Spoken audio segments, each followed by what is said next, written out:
الحمد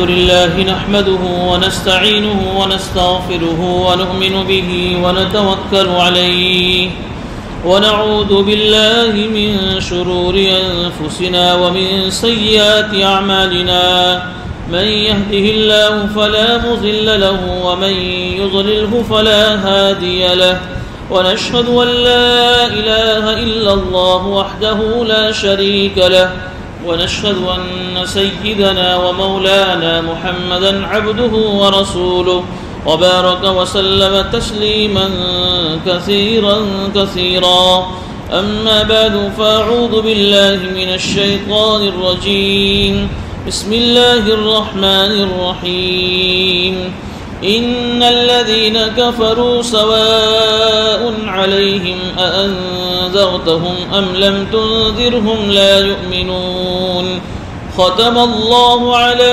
قلوبهم وعلى سمعهم وعلى أبصارهم غشاوة ولهم عذاب عظيم صدق الله العظيم.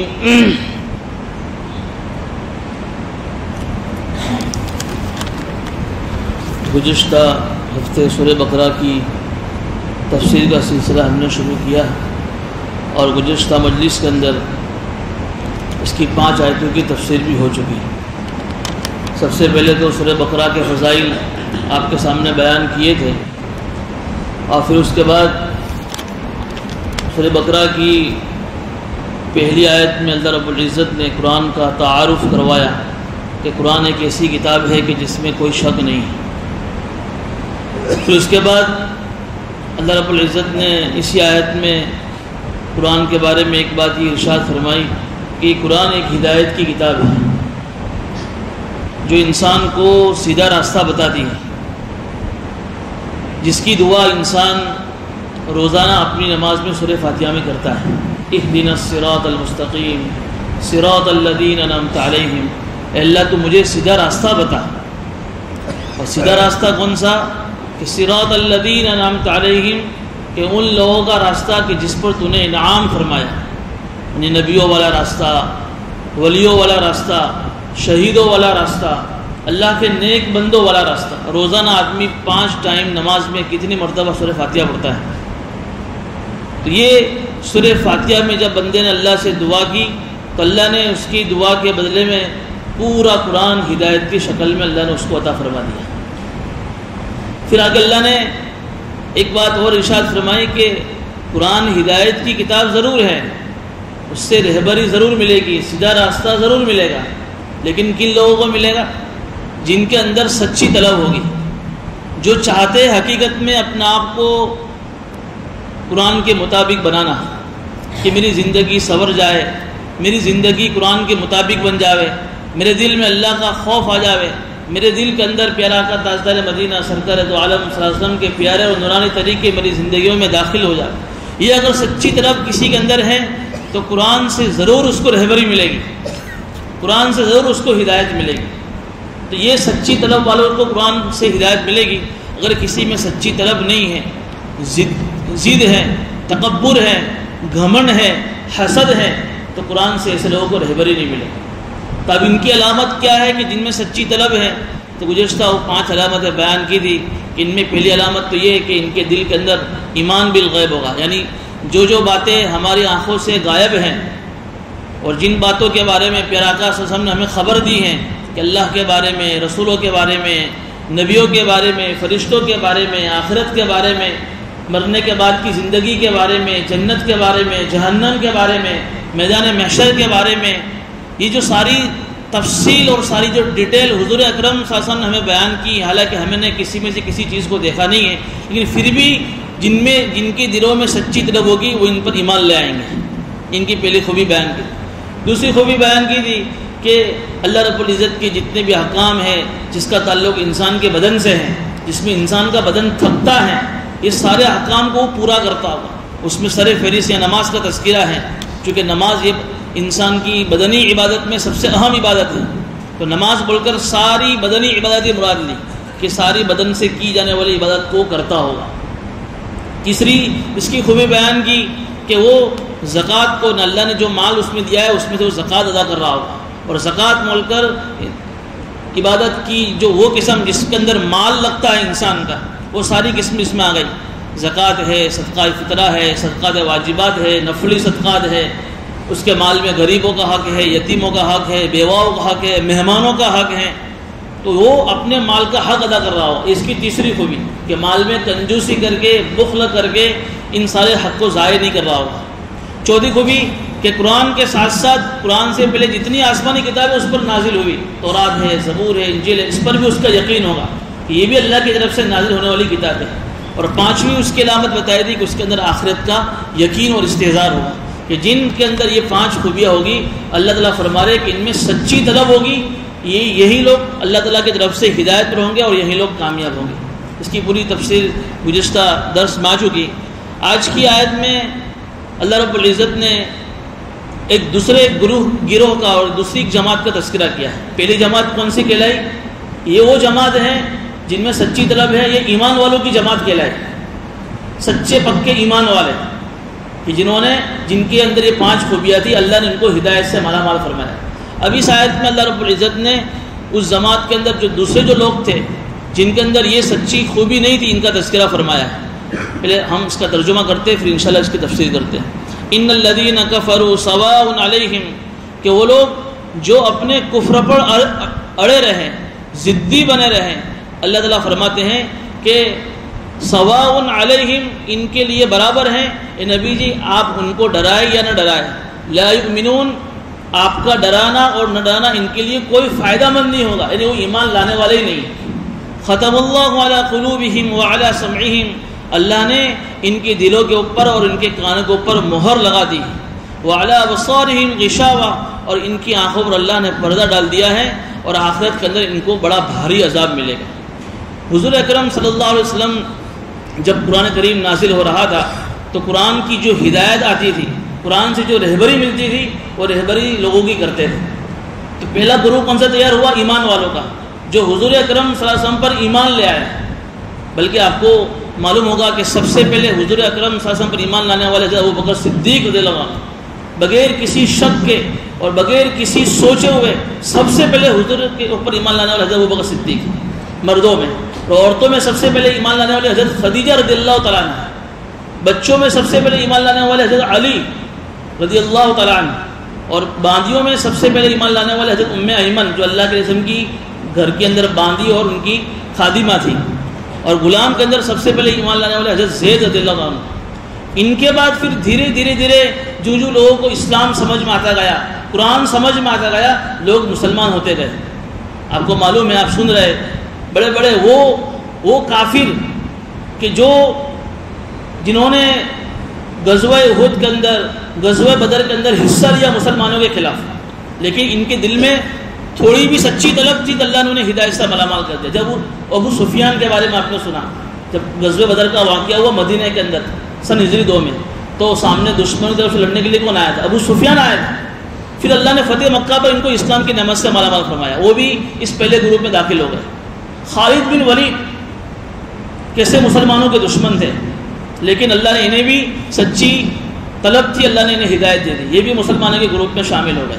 اور بھی بڑے بڑے، ابو جہل کا بیٹا اکرمہ، حالانکہ ابو جہل کتنا بڑا مسلمانوں کا دشمن، سب سے بڑا مسلمانوں کا اگر کوئی دشمن ہے تو ابو جہل تھا، لیکن اللہ نے اس کے بیٹے کو حضرت اکرمہ کو فتح مکہ کے موقع پر ہدایت دی۔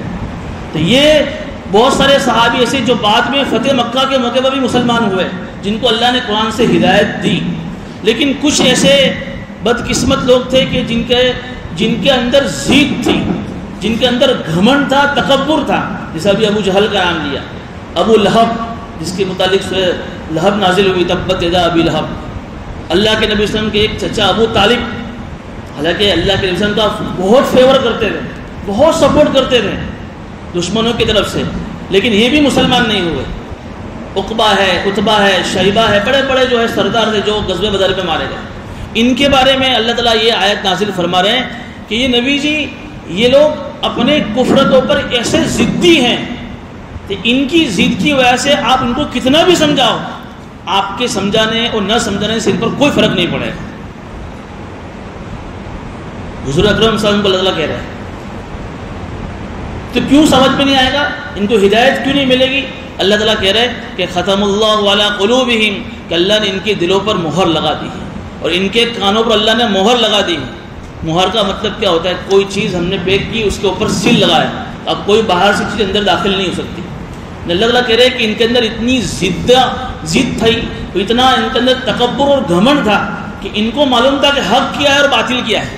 چونکہ قرآن کریم کو نازل ہوتے ہوئے دیکھ رہے ہیں. میں نے اس کے پہلے بتایا تھا کہ حضور اکرم صلی اللہ علیہ وسلم جب تہجد میں قرآن پڑھتے تھے تو یہ لوگ تہجد میں حضور کا قرآن سن کر روتے تھے. بہت سارے کفار مکہ ایسے تھے، ان کو معلوم تھا کہ قرآن میں اللہ نے کیا کیا باتیں بیان فرمائی ہے. چونکہ وہ عربی داں تھے، عربی کا جو گرامر ہے، عربی کی زبان اچھی طریقے سے جانتے تھے کہ قرآن ہدایت کی کتاب ہے، قرآن میں کسی کسی حکمت کی باتیں ہیں. لیکن حق سامنے آنے کے باوجود بھی ان کے اندر ضد تھی. چونکہ وہ اپنے قوم کے بڑے سردار تھے، چودھری تھے، وہ بڑے لیڈر تھے. وہ تو ان کو یہ تھا کہ اگر ہم مسلمان ہو جائیں گے تو ہماری چودراہٹ چلی جائے گی، ہماری لیڈرشپ ختم ہو جائے گی، ہماری جو اپنے قوم کے اندر ہماری جو واہوائی ہے، ہمارا جو مقام ہے وہ ختم ہو جائے گا، ہم کو اپنی مرضی چھوڑنی پڑے گی. اس لیے وہ حق قبول کرنے کے لیے تیار نہیں تھے، حالانکہ حق ان کے سامنے تھا. تو اللہ تعالیٰ نے ان کی اس تکبر اور ان کی ضد کی وجہ سے ان کے دلوں پر مہر لگا دی. مہر لگانے کا مطلب یہ ہوا کہ اللہ نے ان کے دلوں کو اور ان کے کانوں کو ایسا بنا دیا اب وہ حق بات قبول ہی نہیں کر سکتے. اب کوئی سوال یہ کرے کہ جب اللہ تعالیٰ نے ان کے اوپر ٹھپا لگا دیا کہ یہ اب ایمان لانے والے ہے ہی نہیں، تو پھر بیچارے ان کا کیا قصور؟ سوال ہو سکتا ہے نا. قرآن کہہ رہا ہے کہ ہم نے ان کے دلوں پر مہر لگا دی کہ اب دل سے کوئی حق بات سمجھ نہیں سکتے، کانوں پر مہر لگا دی، سیل لگا دیا، ٹھپا لگا دیا، کان سے کوئی حق بات سمجھ نہیں سکتے، سن نہیں سکتے. تو بیچارے اب کیا کریں؟ آنکھوں پر اللہ نے پردہ ڈال دیا کہ سامنے سے کوئی حق بات دیکھ نہیں سکتے ہیں. تو پھر ان کا کیا قصور؟ اس کو ایک مثال سے سمجھیے. ایک ڈاکٹر کے پاس ایک مریض آیا. وہ مریض ایسا تھا کہ اس کو کینسر کی بیماری ہے. تو ڈاکٹر نے کہا کہ بھائی تمہارا کینسر یہ لاسٹ اسٹیج پر ہوگا، اب اس کی کینسر کی کوئی علاج نہیں ہے، اس کی کوئی دوائی نہیں ہے. تو اب جو اس کے ساتھ میں دردی کے ساتھ میں جو اس کے رشتے دار تھے کہا کہ آپ کیا کریں، گھر لے جاؤ اور اس کی سیوا کرو، خدمت کرو، جتنے دن آپ کو خدمت کا موقع ملے. اب چند دنوں کے بعد وہ مر گیا. اب کوئی یوں کہے کہ ڈاکٹر کے کہنے کی وجہ سے مرا، تو وہ آدمی کون ہے؟ بیوقوف ہے. ڈاکٹر کے کہنے کی وجہ سے وہ نہیں مرا ہے، ڈاکٹر نے تو اس کو بتایا کہ تیرے اندر یہ بیماری ہے، تو اس کی موت اس کو اس بیماری کی وجہ سے ہوئی، نہ کہ ڈاکٹر کے کہنے کی وجہ سے ہوئی. یہاں بھی اللہ تعالیٰ یہ سمجھا رہے ہیں کہ اللہ نے ان کے دلوں پر مہر لگائی ان کے ضد ہونے کی وجہ سے، ان کے گھمنڈی ہونے کی وجہ سے. حق ان کے سامنے آ رہا ہے تو ہونا کیا چاہیے تھا کہ قبول کر لیتے، لیکن حق آ رہا ہے، سن رہے ہیں، لیکن ضد کی وجہ سے حق کو اگنور کر رہے ہیں، چھپا رہے ہیں. اس لیے اللہ تعالیٰ نے ان کی صلاحیت کو ختم کر لیا. تو اب یہ ایسے ہو گئے کہ یہ ایمان لانے والے نہیں ہیں. اس لیے ان کے بارے میں کفر کا لفظ استعمال فرمایا. کفر کہتے ہیں کاف فار، یہ عربی کا لفظ ہے. اس کا اصل ترجمہ جو ہے نا چھپانا ہوتا ہے. کسان کو بھی کافر کہہ سکتے ہیں، اس لیے کہ کسان بھی کیا کرتا ہے، کھیڑو، تو وہ زمین کے اندر جب بیج ڈالتا ہے تو بیج کو زمین میں چھپاتا ہے. قرآن نے سورہ حدید میں کسان کو بھی کافر کہا ہے. عجب الکفار نباتو، کہ جب کسان کو اس کی کھیتی جب اچھی لگتی ہے، پوری تفسیر ہو، تو ان کو کافر کیوں کہا گیا؟ کہ انہوں نے اللہ کی جو نعمت تھی ہدایت کی اس کو چھپایا. قرآن سامنے آ گیا ہے، حق سامنے آ گیا ہے، پھر بھی وہ چھپا رہے ہیں، تو ان کو اس لیے کافر کہا گیا ہے. آج کے زمانے میں کافر ایک گالی ہے. یہ کافر اس معنی کے اعتبار سے ہے کہ ان کو اللہ نے دنیا میں بھیجا، اللہ نے ان کو اپنی قدرت سے پیدا کیا اور اللہ نے پوری دنیا میں اپنی قدرت کے دلائل پھیلا دیے.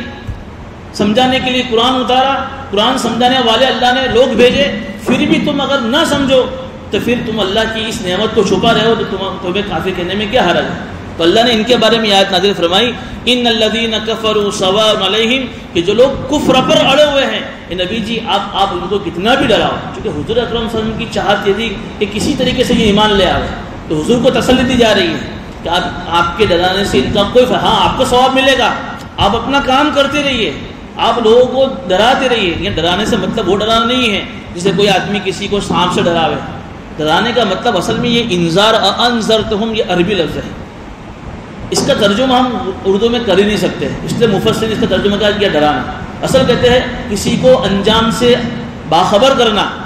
جیسے ایک اندھا جا رہا ہے، سامنے ایک کھاڑا ہے، گڑھا ہے، اب کوئی کہہ رہا ہے کہ بھائی دیکھنا وہ آگے گھڑا ہے، تو اس نے اس کو انجام سے باخبر کیا کہ تم اگر آگے سنبھل کر نہیں چلو گے تو تم اس گھڑے میں گر جاؤ گے۔ تو جتنے بھی نبی آئے سارے نبی کو اللہ نے نذیر کہا ہے، یعنی ڈرانے والا کہا ہے کہ سارے نبی دنیا میں اگر انسان کو اپنے انجام سے باخبر کرتے ہیں کہ ہم نبی ہیں، تم ہماری بات کو مانو گے تو تم کو اللہ تعالیٰ یہ فضائل اور یہ بشارت تم کو اللہ سنا رہا ہے، اور تم ہماری باتوں کو نہیں مانو گے تو پھر اللہ تعالیٰ تم کو جو ہے جہنم میں ڈالے گا۔ اب یہاں پر ایک دوسری بات یہ بھی ہے کہ اللہ تعالیٰ نے انسان کو ماں کے پیٹ سے اس طریقے سے پیدا نہیں کیا ہے کہ ماں کے پیٹ سے اس کے اوپر مہر لگا دی۔ ہر بچہ جب ماں کے پیٹ سے پیدا ہوتا ہے تو فطرت انسانی پر، فطرت اسلام پر پیدا ہوتا ہے، کل مولود یولد علی الفطرہ، لیکن پھر اس کو جیسا ماحول ملتا ہے اس ماحول کی وجہ سے اس میں اگر وہ یہودی کے گھر میں پیدا ہوا تو یہ یہودی بن جاتا ہے، کسی غیر مسلم کے گھر میں پیدا ہوا تو وہ غیر مسلم بن جاتا ہے، کسی مجوسی کے گھر میں یعنی آگ کی پوجا کرنے والے کے گھر میں پیدا ہوتا ہے تو آگ کی پوجا کرنے والا بن جاتا ہے۔ اس کو جو ماحول ملتا ہے اس ماحول کے حساب سے وہ اس راستے کو اختیار کر لیتا ہے۔ قرآن میں ہے نا کہ نولیہ ما تولی، پھر وہ جیسا راستہ اختیار کرتا ہے اسی کے اللہ اس کو توفیق دیتا ہے۔ اس دنیا کے اندر اللہ نے انسان کو ایک تھوڑا سا اختیار دیا ہے۔ کیا اختیار دیا ہے؟ کہ اللہ نے انسان کو یہ اختیار دیا ہے کہ وہ اس دنیا میں اپنی مرضی سے چلے یا اللہ کی مرضی سے چلے۔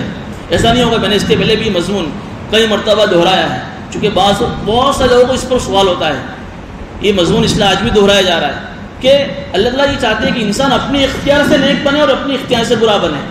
زبردستی اللہ تعالیٰ کسی کے اوپر اسلام نہیں تھوپ رہا ہے، زبردستی اللہ کسی کو مسلمان بنانا نہیں چاہتے ہیں۔ اللہ چاہتے ہیں کہ انسان اپنے اختیار سے نیک اور برا بنے۔ اللہ نے انسان کو اختیار دیا، اب وہ انسان کی مرضی ہے کہ اپنے اختیار کا استعمال کیسے کرے۔ ایسا نہیں ہوگا کہ ایک آدمی کو اللہ نے پاور دیا ہے، اب وہ ہاتھ سے اگر کسی کو مارے ظلم کرے اللہ تعالیٰ اس کے ہاتھ کو اسی وقت جو ہے سلب کر لے اس کے ہاتھی کو، ایسا نہیں ہوتا ہے۔ کوئی آدمی فجر کی نماز پڑھنے کے لیے نہیں آیا تو ایسا نہیں ہوگا کہ اللہ تعالیٰ نے جو ہے اس کے بستر کے اوپر جو چوہے چھوڑ دیے پھر تو فجر کی نماز پڑھنے کیوں نہیں آیا۔ اللہ نے اس کو اختیار دیا ہے، وہ اس کی مرضی، آئے گا تو اس کا ثواب فائدہ ہوگا، نہیں آئے گا تو اس کو اس کا گناہ ملے گا، وہ برا بنے گا۔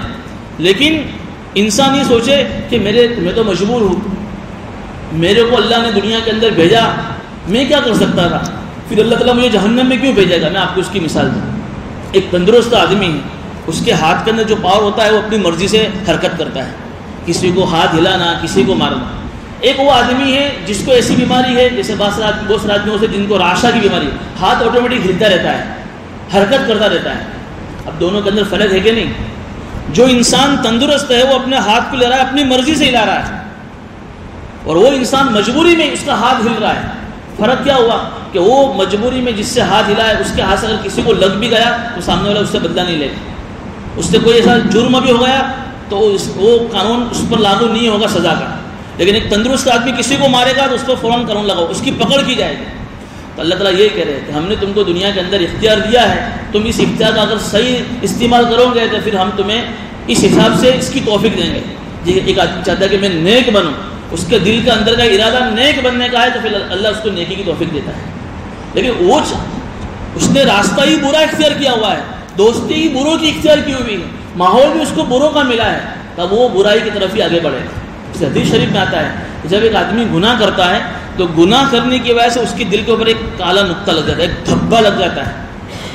اگر وہ توبہ نہیں کرتا ہے، اللہ سے معافی تلافی نہیں کرتا ہے تو پھر وہ گناہ کی وجہ سے وہ گناہ اس کو دوسرے گناہ میں مبتلا کرتا ہے، چونکہ اس نے راستہ برا کا اختیار کیا نا۔ وہ ایک گناہ اس کو دوسرے گناہ پر لے جائے گا، دوسرا گناہ اس کو تیسرے گناہ پر لے جائے گا، اور ایک ایک گناہ کرنے کی وجہ سے دل کے اوپر ایک ایک نقطہ لگتا جائے گا۔ اب کیا ہوگا کہ جب گناہ کرتے کرتے کرتے کرتے دل پہ دھبے لگتے گئے، دل کالا ہوا ہے۔ جب دل کالا ہو جاتا ہے تو پھر اللہ تعالیٰ کی طرف سے اس کو ہدایت کی نعمت نہیں ملتی، نیک کام کرنے کی توفیق اللہ کی طرف سے چھین لی جاتی ہے۔ یہ بڑا عجیب اللہ کا قانون ہے یہ۔ لیکن ایک آدمی توبہ کر کے گناہ کر کے توبہ کر لیتا ہے تو وہ کالا نقطہ اللہ تعالیٰ اس کو دھو دیتے ہیں، وہ مٹ جاتا ہے، تو پھر اس کو اللہ تعالیٰ نیکی کی توفیق دیتے ہیں۔ تو بہت سارے لوگ شکایت کرتے ہیں کہ بھئی توفیق نہیں، اللہ توفیق دے گا تو ہم آئیں گے مسجد میں۔ تو اللہ توفیق کب دے گا؟ تمہارا دل اتنا کالا ہوا ہے کہ اللہ نے تمہاری توفیق کو چھین لیا ہے، کہ تمہیں توبہ کی ضرورت ہے، اصلاح کی ضرورت ہے، تمہیں جو ہے ایسی نیکی والی اور ایسی ایمان کی اور فکر والی مجلسوں میں اپنے آپ کو بٹھانے کی ضرورت ہے، تاکہ تمہارے اندر احساس پیدا ہو کہ میں کتنا بڑا گنہ گار ہوں۔ اور جب گناہ کا احساس ہوگا تو پھر آدمی گناہوں سے توبہ کرے۔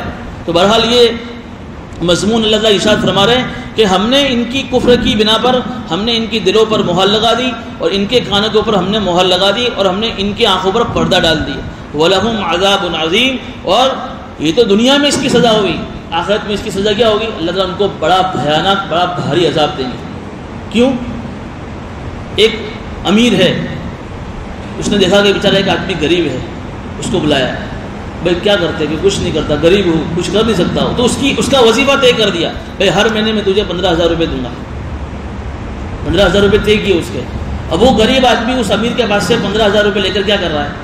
اپنے اوپر استعمال نہیں کر رہا ہے, اس کو گڑھا کھود کر اس کو پھینک دے رہا ہے, کنویں میں ڈال دیتا ہے. اب اس امیر آدمی کو اگر پتہ چل جاوے کہ یہ میری اس دی ہوئی رقم کا استعمال غلط کر رہا ہے, اس کو پھینک رہا ہے, ضائع کر رہا ہے, تو کیا کہے, تم بڑا نمک حرام ہے, کل سے اس کا وظیفہ بند کر دے گا وہ. تو اللہ تعالیٰ نے انسان کو دل دیا, آنکھ دی, کان دی, یہ اللہ کی بہت ساری نعمتیں ہیں کہ دل میں اللہ نے وہ نعمت دی کہ دل یہ ایمان کے اندر ایمان کے رہنے کی جگہ ہے. کانوں میں اللہ نے طاقت دی سننے کی, کو کانوں سے قرآن کی ہدایت کی باتوں کو سنیں, آنکھوں سے ہدایت کی باتوں کو دیکھیں. اگر اس کا استعمال صحیح نہیں کرتا ہے تو اللہ تعالیٰ اس کے اوپر مہر لگا دیتے ہیں اور اللہ تعالیٰ اس کو جو ہے آخرت میں بڑا عذاب دینے والے ہیں. تو بہرحال یہ ان دونوں آیتوں میں دوسرے گروپ کا تذکرہ ہوا. کون سے؟ کافروں کا تذکرہ ہوا. کن کافروں کا؟ کہ جن کے متعلق اللہ کو یہ معلوم ہو گیا تھا کہ ان کے اندر ضد ہے, تکبر ہے, گھمنڈ ہے. اللہ نے ان کا یہاں ان کے بارے میں سنایا کہ نبی جی آپ ان کو ڈراؤ یا نہ ڈراؤ, یہ کبھی بھی ایمان لانے والے نہیں ہیں. اللہ نے ان کے ضد کی وجہ سے ان کے اوپر مہر لگا دی ہے. چنانچہ ابو طالب ہے, ابو جہل ہے, ابو لہب ہے, سب کفروں کے اوپر مرے, کسی کو اللہ نے ہدایت نہیں دی. حالانکہ ابو طالب اللہ کے نبی سے میں نے کہا نا چچا تھے, فیور کرنے والے تھے, لیکن کیوں ایمان کی نعمت نہیں ملی, کیوں قرآن سے رہبری نہیں ملی. کہ ایک مرتبہ حضور اکرم صلی اللہ علیہ وسلم نے کہا کہ چچا جان میرے کان میں کلمہ پڑھ دو, کل قیامت میں تاکہ میں تمہاری کلمے کی گواہی دے سکوں. تو کیا کہا؟ اختار النار علی النار, کہ جب میں مر جاؤں گا, چونکہ یہ بھی اپنے سماج کے اور اپنے قوم کے بڑے چودھری قسم کے آدمی تھے, میں اگر ایمان لے آیا, بھتیجے کا کلمہ میں نے پڑھ لیا, تو میرے مرنے کے بعد یہ عورتیں میرے سماج کی اور میری قوم کی کیا گائے گی, دیکھو بھتیجے کے ڈر سے کلمہ قبول کر لیا, تاکہ یہ عار تو مجھے پسند نہیں ہے. لوگ میرے بارے میں ایسا سوچیں گے, لوگ کیا کہیں گے, اختار النار علی النار, تو مجھے یہ عار پسند نہیں ہے. میں جہنم کی آگ تو برداشت کر سکتا ہوں, لیکن لوگوں کے مینے میں برداشت نہیں کر سکتا. دیکھیے اس وجہ سے اللہ نے ان کی جو ہے ہدایت کی نعمت کو چھین دی. بڑی خطرناک چیز ہے یہ, ضد پنا, تکبر, گھمنڈ, انانے, میں کچھ ہوں. اس کا مطلب یہ ہے کہ میں جو کہوں سب صحیح, باقی سب لوگ جو کہے سب بکواس. یہ جب کیفیت جب آدمی کے اندر پیدا ہو جاتی ہے, پھر اللہ تعالیٰ اس کے اندر سے ہدایت کی نعمت کو چھین لیتا ہے, نیکیوں کی توفیق اللہ اسے چھین لیتا ہے. پھر دھیرے دھیرے پھر وہ مسجدوں سے دور ہوتا ہے, دھیرے دھیرے پھر اعمال سے دور ہوتا ہے, پھر دھیرے دھیرے وہ ایسا گم ہو جاتا ہے کہ پھر اس کا کوئی عطا پتہ نہیں ہوتا ہے. اللہ تعالیٰ جو ہے ایسی کیفیت سے ہماری حفاظت فرماوے. دعا بھی اللہ سے مانگنی چاہیے کہ اللہ ہدایت دینے کے بعد گمراہی سے اللہ تو ہماری حفاظت فرما. ربنا لا تزغ قلوبنا بعد إذ هديتنا, اس دعا میں یہی مضمون ہے. اللہ سے کہو ربنا لا تزغ قلوبنا بعد إذ هديتنا, کہ اللہ ہدایت دینے کے بعد دوبارہ ہمیں گمراہ ہونے سے اللہ تو ہماری حفاظت فرما. چونکہ ایسا نہیں ہے کہ ایک مرتبہ ہم مسلمان ہو گئے تو اب ایمان ہماری جاگیر ہے, اب موت تک ہم ایمان کو بچا کر لے کے جائیں گے. یہ کوئی ایمان ہماری جاگیر نہیں ہے. اگر ہم نے ایسے ماحول میں اپنا آپ کو نہیں رکھا تو برے ماحول کے ساتھ سے ہم بچ نہیں پائیں گے. تو یہ اس دوسرے گروپ کا تذکرہ تھا. اب اس سورہ بقرہ کا دوسرا رکوع شروع ہو رہا ہے. اس دوسرے رکوع کے اندر بڑا لمبا رکوع ہے. اس دوسرے رکوع کے اندر اللہ رب العزت نے تفصیل کے ساتھ ایک تیسرے گروپ کا تذکرہ کیا ہے. یہ وہ گروپ تھا جس کا واسطہ حضور اکرم صلی اللہ علیہ وسلم کو مدینے کی زندگی میں پڑا, ہجرت کے بعد. مکی زندگی میں یہ گروپ نہیں تھا, دو ہی گروپ تھے, یا تو پکے مسلمان یا یہ کافر جو اپنے کفر کے اوپر اڑے ہوئے تھے. تیسرا جو گروپ مدینے میں پیدا ہوا جن کا پورا تفصیلی تذکرہ تفصیل کے ساتھ یہاں ہے, اور وہ تھا منافقین کا گروپ. اور ان کی ڈیٹیل اللہ تعالیٰ ان پورے ایک رکوع میں اس لیے کر رہا ہے کہ یہ اصل میں مسلمانوں کے آستین کے ساتھ تھے. نفاق, منافق یہ عربی لفظ ہے, نفاق سے نکلا ہے. نفاق کہتے ہیں کہ دوغلا پن, ڈبل پالیسی, دو منہ والا آدمی. یہ لوگ ظاہر میں مسلمان ہونے کا دم بھرتے تھے, لیکن ان کے اندر کفر چھپا ہوا تھا, ان کے اندر شرک چھپا ہوا تھا. ظاہر میں مسلمانوں کے ساتھ نمازوں میں بھی آتے تھے, صفوں میں مسلمانوں کے ساتھ بیٹھتے تھے. کہیں جب غزوہ ہوتا تھا تو کبھی کبھی جاتے بھی تھے سستی کی وجہ سے. نمازوں میں بھی آتے تھے. مسلمانوں کے جب آپس میں مشورے ہوتے تھے ان مشورے میں بھی لوگ بیٹھتے تھے. تو ظاہر میں مسلمان کیا سمجھتے تھے کہ یہ لوگ بھی مسلمان ہیں, ان کو اپنا خیر خواہ سمجھتے تھے, لیکن ان کو مسلمانوں کو یہ نہیں پتا تھا کہ ان کے دلوں میں حقیقت میں کفر چھپا ہوا ہے. تو یہ ڈبل پالیسی والے, دوغلے, دو رخی والے تھے. ان سے مسلمانوں کو اور ہر زمانے مسلمانوں کو ان سے بڑا نقصان پہنچا ہے. تو ان کی علامتوں کو اللہ نے اس رکوع میں بیان فرمایا کہ یہ کتنے خطرناک لوگ تھے. حضور اکرم صلی اللہ علیہ وسلم کو تو اللہ نے وحی کے ذریعے سے ان کی پوری فہرست بتا دی تھی, پوری فہرست, ایک ایک کے نام اور اس کے باپ کے نام کے ساتھ, فلاں ابن فلاں, فلاں ابن فلاں, فلاں ابن فلاں, یہ سب منافق ہیں. اور حضور اکرم صلی اللہ علیہ وسلم نے اپنے زمانے میں حضرت حذیفہ ابن یمان جو ایک بہت بڑے صحابی تھے جو حضور اکرم صلی اللہ علیہ وسلم کے رازدار تھے, ان کو بھی پوری فہرست بتائی تھی اور کہا تھا کہ یہ فہرست کسی کو بتانا مت. اس لیے مدنی زندگی میں مسلمانوں کو یقین کے ساتھ پتہ نہیں چلتا تھا کہ کون اس میں منافق ہے. ایک مرتبہ حضرت عمر فاروق رضی اللہ تعالیٰ عنہ نے حضرت حذیفہ سے حضور اکرم صلی اللہ علیہ وسلم کے چلے جانے کے بعد, ان کا یہ معمول تو حضور اکرم صلی اللہ علیہ وسلم کے زمانے میں تو یہ تھا کہ حضور اکرم صلی اللہ علیہ وسلم کو دیکھتے اگر کسی کا جنازہ آتا اور اس جنازے میں حضور اکرم صلی اللہ علیہ وسلم شریک نہ ہوتے تو سمجھ جاتے کہ کسی منافق کا جنازہ ہے, چونکہ حضور اکرم صلی اللہ علیہ وسلم کو آرڈر نہیں تھا کسی منافق کی جنازہ پڑھانے کا. تو حضرت عمر سمجھ جاتے کہ یہ منافق ہے. اور حضور اکرم صلی اللہ علیہ وسلم کے چلے جانے کے بعد حضرت حذیفہ کو دیکھتے کہ حضرت حذیفہ جنازے میں ہے کہ نہیں. اگر حذیفہ جنازے میں ہوتے تو سمجھتے کہ یہ کسی منافق کا نہیں, اگر نہ ہوتے تو سمجھ جاتے کہ کسی منافق کا جنازہ ہے. ایک مرتبہ حضرت حذیفہ کے پاس گئے, کہا کہ اپنے وقت کے امیر المؤمنین حضرت عمر فاروق بلایا حضرت حذیفہ کو, کہا کہ مجھے حضور اکرم صلی اللہ علیہ وسلم نے آپ کو جو منافقین کی فہرست بتائی ہے مجھے ذرا بتا دو, اور یہ اس لیے میں پوچھ رہا ہوں کہ میں ذرا دیکھوں کہ اس میں میرا نام تو نہیں. وقت کے امیر المؤمنین ہیں, کسی اللہ نے ان سے دین کا اسلام کا کام لیا ہے, لیکن اتنا ڈر تھا کہ کہیں اس فہرست میں عمر تیرا نام تو نہیں ہے. تو کیا کہا حضرت حذیفہ نے, یہ حضور کی راز کے بارے میں کسی کو نہیں بتا سکتا. حضرت عمر کو نہیں بتایا. حضرت عمر نے پھر دوسرا سوال کیا کہ چلو ایک کام یہ کرو, مجھے فہرست میں بتاؤ لیکن اتنا تو مجھے بتا دو کہ میرا نام تو اس میں نہیں ہے. کہا کہ نہیں آپ کا نام تو اس میں نہیں. کتنے ڈرتے تھے صحابہ, حالانکہ ایمان کی میں اتنے اونچے لیول پر تھے لیکن نفاق سے اتنے ڈرتے تھے کہ کہیں نفاق ہمارے اندر تو نہیں. تو یہ بڑی گھناؤنی یہ عقیدہ تھا یہ, جو ظاہر میں مسلمانوں کے ساتھ تھے اور حقیقت میں یہ مسلمانوں کے خلاف تھے.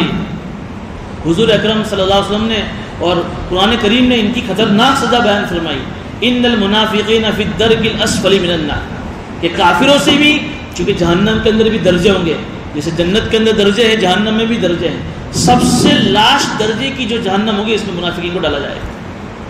حضرت کعب احبار نے اس کی تفسیر بیان کی ہے کہ وہ آخری درجے کی جو جہنم ہوگی اس کی کیفیت بیان فرمائی ہے کہ اللہ تعالیٰ نے جہنم میں کنواں بنایا ہے, اس کنویں کو بنانے کے بعد اس کے دروازے کو سیل کر دیا ہے, کبھی اس کو کھولا نہیں. روزانہ جہنم اس کنویں سے پناہ مانگتی ہے, اور اس کی وجہ یہ بتائی ہے کہ اس کنویں کے اندر ایسا خطرناک عذاب ہے کہ جو جہنم خود اس عذاب کو برداشت نہیں کر سکتی.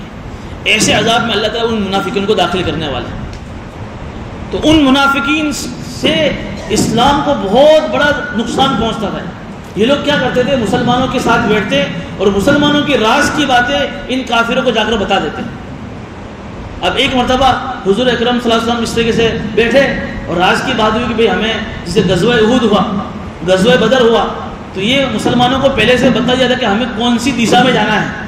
تو مسلمان اس کی تیاری کرتے ہیں, کتنے دور کا سفر ہے, یہ لوگ جا کر انہیں بتا دیتے تھے. اس لیے غزوہ تبوک جب ہوا, جو بڑا غزوہ ہے اسلام کا, اس غزوہ تبوک کے اندر اللہ کے نبی صلی اللہ علیہ وسلم نے جو ہے توریہ استعمال فرمایا. توریہ کا مطلب ہے ایک ایسا لفظ کہا کہ جس کے ڈبل معنی ہو, جو جھوٹ بھی نہ ہو جائے. چونکہ حضور اکرم صلی اللہ علیہ وسلم کو ڈر تھا کہ اگر میں نے صاف کسی دشا کا اعلان کر دیا تو یہ منافق جا کر ان کو بتا دیں گے. چنانچہ یہ ایسا ہی کرتے تھے, ساری راز کی باتیں مسلمانوں کی جا کر بتا دیتے. اور غزوہ احد ہوتا, بڑے بڑے جہاد ہوتے, اس میں اپنے آپ کو پیچھا کرتے. تو صحابہ ان سے کہتے کہ بھئی چلو ہمارے ساتھ میں. تو کیا کہتے کہ یار یہ تو کوئی بات ہوئی, مسلمان ضرور ہے لیکن ہم کو اپنی جان بھی پیاری ہے, ہم کو ہمارا مال بھی پیارا ہے, گھر پہ ہماری اولادیں ہیں, گھر پہ ہماری کھیتی باڑی, ان کا کیا ہوگا. یہ کوئی عقل مندی کی بات تھوڑی آگے ان کی آ جا رہی ہے, یہ کوئی عقل مندی کی بات ہے کہ جب حضور کے چلے جانے کا. ایسا ہی لوگ کہتے تھے. چنانچہ غزوہ احد میں شروع میں حضور اکرم صلی اللہ علیہ وسلم کے ساتھ چلے، 1000 کا لشکر تھا حضور اکرم صلی اللہ علیہ وسلم کے ساتھ، ایک مقام پر پڑاؤ ڈالا ٹھہرنے کے لیے، تو عبداللہ ابن ابی یہ منافقین کا سردار تھا، یہ منافقین کا سردار، اس نے اپنی ٹیم بنائی تھی مدینے کے اندر، 300 آدمیوں کا ٹولہ لے کر وہاں سے روانہ ہو گیا واپس مدینہ، ہم آپ کے ساتھ بھی نہیں آئے، اور اس کو اللہ کے نبی صلی اللہ علیہ وسلم نے دشمنی اس لیے تھی، اس کا نام تھا عبداللہ ابن ابی ابن سلول، اس کو دشمنی اللہ کے نبی صلی اللہ علیہ وسلم اس لیے تھی کہ اللہ کے نبی صلی اللہ علیہ وسلم جب مدینے میں ابھی نہیں آئے تھے ہجرت کرنے سے پہلے، تو مدینے میں ایک قوم آباد تھی اوس و خزرج کی، یہ مشرک تھی، تو انہوں نے آپس میں ان کی لڑائیاں بہت ہوتی تھی، انہوں نے آپس میں صلح کے لیے اس کو چودھری بنایا، اس کو پرمکھ بنایا، اس کو سردار بنایا کہ تم ہمارے پرمکھ بن جاؤ، ہمارے چودھری بن جاؤ، ہمارے جو ہے سردار بن جاؤ، تاکہ ہمارے اندر لڑائیاں نہ ہو۔ یہ چودھری بنانے کی تیاری میں تھا، وہ چودھری بنا دیا تھا، لیکن حضور اکرم صلی اللہ علیہ وسلم جب مدینہ ہجرت کر آئے اور پھر اسلام کو پھیلایا، تو یہ قوم حضور اکرم صلی اللہ علیہ وسلم کے اس اسلام کے نتیجے میں مسلمان ہو گئی۔ آپ کو پورا واقعہ یاد ہے کہ جب مصعب بن عمیر کو بھیجا تھا مدینہ میں ہجرت سے پہلے، تو جب مصعب بن عمیر نے 1 سال ایسی محنت کی مدینہ کے اندر ایسا ماحول بنایا کہ حضور اکرم صلی اللہ علیہ وسلم کے آتے ہی سارے لوگ مسلمان ہو گئے۔ اب جب مسلمان ہوئے تو ساروں نے حضور اکرم کے ہاتھ پر بیعت کر لی اور سب نے حضور اکرم صلی اللہ علیہ وسلم کو اپنا سردار مان لیا۔ اب اس کی چودراہٹ چلی گئی، اس کے ہاتھ میں سے جو لیڈرشپ آئی تھی ختم ہو گئی، اس کو جلن ہو گئی، اس کو حسد ہو گئی کہ ان کے آنے کی وجہ سے میرا نقصان ہو گیا، میری کرسی چلی گئی۔ اس نے اپنی پوری ٹیم بنائی تھی مدینہ، سب کو یہ بہکاتا تھا، اس لیے جب غزوہ احد کا واقعہ ہوا تو یہ پوری اپنی ٹیم کو لے کر وہاں سے روانہ ہوا ہے۔ اس لیے اس رکوع کے اندر اللہ تعالیٰ اس منافقین کا پورا تفصیلی بیان کر رہے ہیں۔ میں 1-2 باتیں کا صرف ترجمہ کر دیتا ہوں۔ وَمِنَ النَّاسِ مَن يَقُولُ آمَنَّا بِاللَّهِ وَبِالْيَوْمِ الْآخِرِ وَمَا هُمْ بِمُؤْمِنِينَ، کہ لوگوں میں سے بعض لوگ یہ کہتے ہیں کہ ہم اللہ پر ایمان لے آئے اور آخرت کے اوپر ایمان لے آئے۔ اللہ تعالیٰ کہہ رہے ہیں یہ حقیقت میں ایمان والے نہیں، ظاہر میں کیا دم پر ہے، ہم تو اللہ کو ماننے والے ہیں، ہم تو آخرت کو ماننے والے ہیں، تو اس سے ظاہر میں یہ لگ رہا تھا کہ ہم مسلمان ہیں۔ اللہ کہہ رہے کہ یہ ایمان والے ہیں نہیں، اس لیے کہ ایمان کے لیے جس طریقے سے زبان سے یہ دعویٰ کرنا ضروری ہے کہ ہم اللہ کو مانتے ہیں اور ساری جو ایمان کی تفصیل ہے رسولوں کو مانتے ہیں، آخرت کو مانتے ہیں، تو زبانی اقرار کے ساتھ، زبانی دعوے کے ساتھ دل سے بھی سچا یقین کرنا پڑے گا، تب جگہ آدمی ایمان والا کہلائے۔ یہ تو دل سے مانتے ہی نہیں تھے، تو اللہ نے قرآن میں کہہ دیا کہ وما ہم بمؤمنین، اے نبی جی یہ ایمان والے ہیں نہیں۔ اگر اللہ کہہ رہے یخادعون اللہ والذین آمنوا، یہ اللہ کو اور ایمان والوں کو دھوکہ دیتے ہیں، اللہ کو تو دھوکہ دے سکتے ہی نہیں ہیں، تو اللہ کو دھوکہ دینے کا مطلب یہ ہے کہ اللہ کے رسول کو دھوکہ دینا اللہ کو دھوکہ دینا ہے، اور ایمان والوں کو دھوکہ دے رہے ہیں۔ کیا مطلب؟ یہ لوگ ایمان والوں کو ان کو کیا دھوکہ دے رہے ہیں؟ وہ یہ سمجھ رہے ہیں کہ ایمان والوں کو بیچارے کو خبر ہی نہیں ہے، اللہ کے رسول کو خبر ہی نہیں کہ ہم منافق ہیں، ہم 2 منہ والے ہیں، ہم ڈبل پالیسی والے ہیں۔ تو اللہ کہہ رہے کہ یہ ایمان والوں کو اللہ کے رسول کو دھوکہ دے رہے ہیں۔ اللہ کہہ رہے ہیں کہ وما یخدعون الا انفسهم وما یشعرون، یہ اپنے آپ کو ہی دھوکہ دے رہے ہیں۔ اللہ نے تو بعد میں حضور اکرم صلی اللہ علیہ وسلم کو وحی کی وجہ سے پوری فیض بتا دی، اور پھر ایمان والوں کو بھی بعد میں پتہ چل گیا کہ کون کون اس میں منافق ہے، تو اس میں ان کا کیا نقصان ہوا؟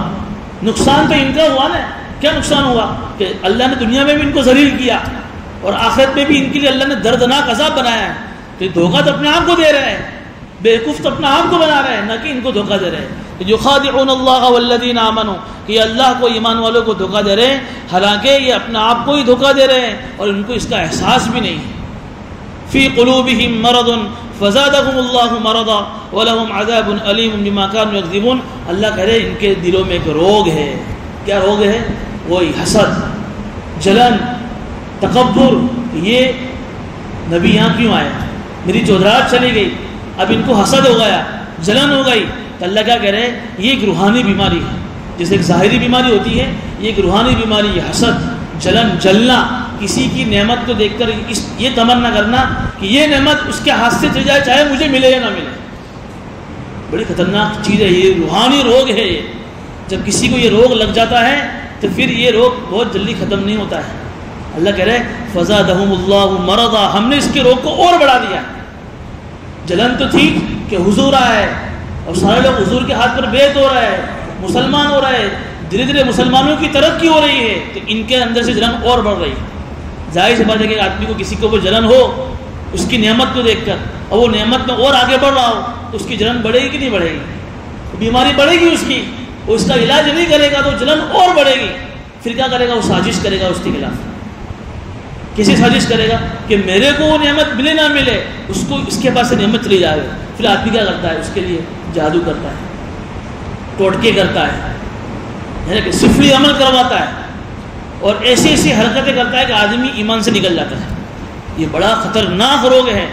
گویا کہ حسد کر کے، جلن کر کے وہ اللہ سے شکایت کرتا ہے کہ اللہ تو نے اس کو نعمت کیوں دی. حالانکہ قرآن میں کہا کہ اللہ سے یہ دعا کرنی چاہیے جب کسی نعمت والے کے پاس نعمت دے گے کہ اللہ تو نے اس کو نعمت دی تو اللہ تو بھی مجھے بھی نعمت دے.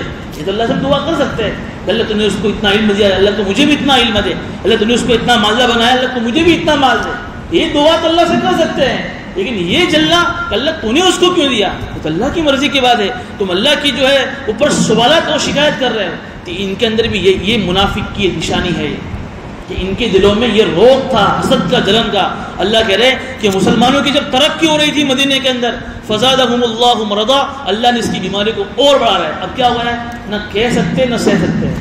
اس لیے کہ مسلمان ہیں تو ظاہر میں تو مسلمانوں کو کچھ کہہ نہیں سکتے اور دل میں سہ نہیں سکتے. اس لیے کہ جلنے والا خود پہلے جلتا ہے. اس لیے کہ جو آدمی جب جلتا ہے نا تو اس کی راتوں کی نیند حرام ہو جاتی ہے. سامنے والا کا نقصان تو بعد میں ہوگا لیکن پہلے اس کا اپنا نقصان ہوتا ہے. یہ اس کی سب سے بڑی اس کی سزا ہوتی ہے، سب سے نقد ملنے والی سزا. جو کسی پر جلتا ہے سامنے والے کا نقصان تو بعد میں ہوتا ہے. جلنے کی وجہ سے سب سے پہلے وہ اس نقصان میں مبتلا ہو جاتا ہے کہ اس کے اندر سے چین سکون ختم ہو جاتا ہے. تو فزادہم اللہ مرضا، اللہ نے ان کے اس روگ کو بڑھا دیا. وَلَهُمْ عَذَابٌ عَلِيمٌ بِمَا كَانُوا يَكْذِبُونَ، اللہ کہہ رہے ہیں یہ تو دنیا میں سزا دی، آخرت میں ان کی جھوٹ کہنے کی وجہ سے اللہ ان کو دردناک عذاب دے گا. دیکھو وہاں کیا فرمایا کافروں کے بارے میں؟ بڑا عذاب. یہاں کیا کہا؟ دردناک عذاب. ایسا عذاب دے گا کہ ان کو اس کا درد ہوگا، اس کا دکھ محسوس ہوگا. چونکہ ان کی یہ حرکتیں بڑی خطرناک تھیں، انہوں نے مسلمانوں کو بہت ستایا ہے، ان سے مسلمانوں کو بڑا نقصان پہنچایا ہے. اللہ کے نام ایسا عذاب دیں گے کہ جس عذاب کا وہ دکھ جہنم کے اندر محسوس نہیں لگے گا. اللہ پاک جو ہے ہماری بھی ایسے دوغلے پنے سے اللہ ہماری حفاظت فرماوے، نفاق سے، کفر سے، شرک سے اللہ ہماری حفاظت فرماوے.